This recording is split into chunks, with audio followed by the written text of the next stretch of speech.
Quand on y pense, c'est quand même incroyable. Est-ce que vous vous êtes déjà demandé comment Léonard de Vinci a fait pour accomplir autant de choses en si peu de temps? Son secret tient en une phrase. Il ne procrastinait jamais. Dans cette vidéo, je vais te donner 3 plus une technique basée sur la routine de Léonard de Vinci pour ne plus jamais procrastiner et t'en débarrasser pour toujours. Avant de vous révéler ces méthodes, il est important de comprendre pourquoi en fait on procrastine. Qu'est-ce qui fait que l'on procrastine? Parce que ça semble assez illogique en réalité. On sait qu'on doit faire quelque chose, mais on ne le fait pas. Est-ce que c'est parce que la tâche est difficile? Oui, certainement. Mais pas seulement. En fait, il y a des études qui ont découvert que la raison qui nous pousse à procrastiner, c'est pas tellement la tâche en elle-même, mais la perception que l'on a de cette tâche et les émotions négatives qu'elles nous font ressentir quand on pense à exécuter cette tâche. Donc si par exemple je dois étudier et que je me sens mal rien qu'en pensant au fait d'étudier, eh bien je vais tout simplement procrastiner. Tout simplement parce que mon cerveau a associé le fait de simplement penser à ceci à quelque chose de négatif. Et déjà là, on peut déjà remarquer un point fondamental que Léonard de Vinci appliquait, c'est que Léonard de Vinci, il était passionné par ce qu'il faisait. Il n'avait pas peur de travailler. Tout simplement parce qu'il aimait ce qu'il faisait. Et c'est pour ça que je vais vous lire une citation de Léonard de Vinci. Si vous voulez apprendre quelque chose, offrez-vous le luxe d'aimer cela. Et donc, avant de voir les stratégies, il faut tout simplement que tu comprennes pourquoi tu procrastines et tout simplement que tu arrêtes de voir la tâche à effectuer comme quelque chose de pénible et surtout de arrêter de l'associer à une émotion négative. Pense par exemple à apprécier le sentiment du travail accompli et comprends en fait que ne rien faire, donc être dans un état dans lequel on procrastine, ça sera toujours pire que d'effectuer la tâche en elle-même. Donc maintenant qu'on a couvert les bases, attaquons la stratégie numéro 1. La stratégie numéro 1 consiste à ne plus être dans le brouillard mental. Parce que pourquoi on éprouve une émotion négative par rapport à une tâche? Tout simplement parce que notre cerveau a peur de l'inconnu. Il a peur par exemple de être devant la tâche et de ne pas savoir quoi faire. Et comme vous ne savez pas exactement la tâche que vous devez réaliser et la manière dont vous allez réaliser la tâche, vous procrastinez. Tout simplement parce que votre cerveau est dans l'inconnu et votre cerveau a peur de l'inconnu. Donc ce que je te conseille de faire, c'est de tous les soirs noter noir sur blanc sur un carnet ou alors sur une to-do list numérique les 3 tâches principales que tu vas réaliser dans la journée suivante. Et surtout, pour ne pas être dans le brouillard mental, tu vas noter les étapes qui sont nécessaires à la réalisation de la tâche. Et comme ça, vous allez tout simplement savoir quoi faire et vous allez être moins enclin à procrastiner puisque votre cerveau sait exactement ce qu'il a à faire et donc il suffit de bêtement exécuter la tâche. Cette stratégie numéro 2, et j'ai pas peur de le dire, va changer ta vie. On a remarqué que quand on procrastine, notre discipline, elle n'est pas tellement mise dans le fait de commencer à faire une tâche, mais plutôt dans le fait d'arrêter ce que vous faites en ce moment même. Donc par exemple, si vous regardez une vidéo de McFly et Carlito et que vous savez très pertinemment que vous devez réviser pour un examen ou travailler sur une tâche qui vous tient à cœur, eh bien la discipline n'est pas tellement mise dans le fait de commencer la tâche, mais dans le fait d'arrêter de regarder la vidéo, de vous lever et tout simplement de ne plus revenir à la vidéo et de faire autre chose.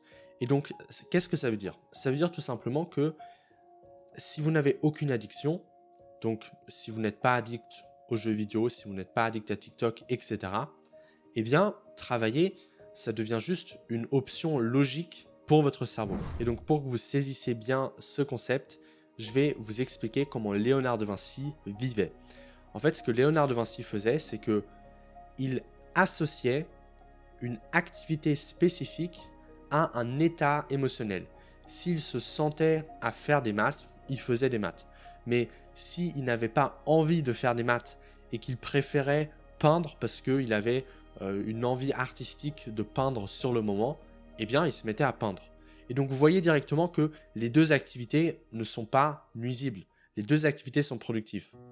Et donc, ce que vous allez devoir faire pour ne plus procrastiner, c'est de remplacer toutes les addictions actuelles que vous avez, comme par exemple jouer aux jeux vidéo ou regarder TikTok, et le remplacer par justement une tâche qui est plus productive. Et donc l'exercice que je vous conseille d'adopter, c'est de lister toutes les émotions que vous ressentez durant votre journée et d'associer chaque émotion à une tâche que vous pouvez faire qui est productive. Est-ce que vous avez envie d'apprendre, d'assouvir votre curiosité? Eh bien, vous allez lire un livre. Si vous vous sentez plutôt d'humeur joyeuse, faites par exemple de la musique. Vous êtes jaloux de quelqu'un, essayez de travailler pour le surpasser. Bref, vous voyez l'idée.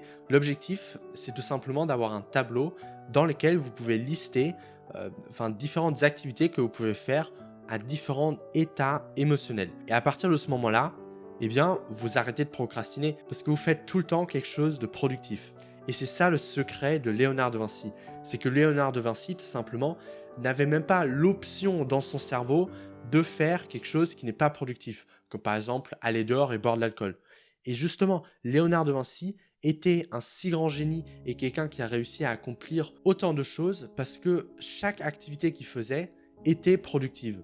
Et donc votre priorité numéro 1 à partir de maintenant, ça ne devrait pas essayer d'être de travailler, mais surtout de vous débarrasser des addictions actuelles et de les remplacer avec quelque chose d'autre de plus productif. Et à partir de là, ça sera beaucoup plus simple de vraiment travailler parce que dans votre journée, vous n'exercerez plus des activités nuisibles qui favorisent la procrastination. Donc, ok, je vais arrêter de faire des activités nuisibles, mais je vais quand même procrastiner parce que on peut faire une activité qui est mieux que par exemple jouer aux jeux vidéo, comme par exemple aller dehors, faire du sport, etc.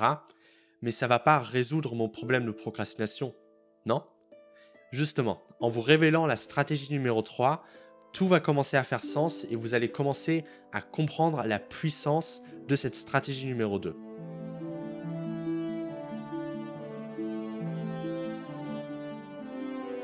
Bon, avant d'attaquer la stratégie numéro 3, il faut que tu comprennes quelque chose de très simple.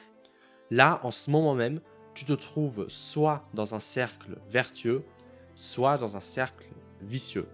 Donc, qu'est-ce que ça veut dire? Ça veut dire que chaque action que tu vas faire va s'accumuler au fur et à mesure du temps. Et donc, si tu as un sérieux problème de procrastination, ta première priorité, ça sera de commencer à enclencher le cercle vertueux. Et donc, pas d'être piégé dans le cercle vicieux. Et donc, ce que vous devez faire, c'est simplement commencer petit. Exactement comme je vous ai expliqué dans la stratégie numéro 2. Commencez simplement par remplacer les activités nuisibles que vous faites par des activités un peu moins nuisibles. Et une fois que vous allez continuer à enclencher ce cercle vertueux, au bout d'un moment, vous allez tout simplement ne plus ressentir de résistance quand vous travaillez parce que vous n'êtes plus piégé dans un cercle vertueux, mais vous êtes engendré, vous êtes propulsé par un cercle vertueux. Et c'est ce que nous montre très bien cette étude de Shira Pollack. J'espère que j'ai bien prononcé son nom. Et donc, ce que cette étude a découvert, c'est que quand vous éprouvez une mauvaise émotion, comme par exemple la culpabilité de ne pas avoir travaillé, vous avez plus de chances de procrastiner. Et donc, votre but, c'est tout simplement de ne pas commencer à vous discipliner pour travailler, mais d'éliminer toutes les mauvaises émotions comme la culpabilité de ne pas avoir travaillé. Et une fois que ce travail aura été fait et que vous appliquez la stratégie de Léonard de Vinci qui est de tout simplement commencer à apprécier ce que vous faites, vous n'allez plus jamais procrastiner. Et votre cercle vertueux peut s'enclencher extrêmement rapidement. Et si tu veux accéder au résumé complet de cette vidéo, recevoir une stratégie bonus en vidéo de manière exclusive et avoir un tableau à imprimer chez toi qui va te permettre d'assigner des tâches à tes émotions, n'hésite pas à cliquer sur le premier lien en description. Sinon, tu peux regarder cette vidéo dans laquelle je te résume le livre Deep Work de Cal Newport ou cette vidéo dans laquelle j'ai vécu comme Léonard de Vinci pendant 7 jours et donc tu vas pouvoir accéder à encore plus d'idées qui vont te permettre de copier-coller la méthode Léonard de Vinci pour ne plus procrastiner et être plus productif.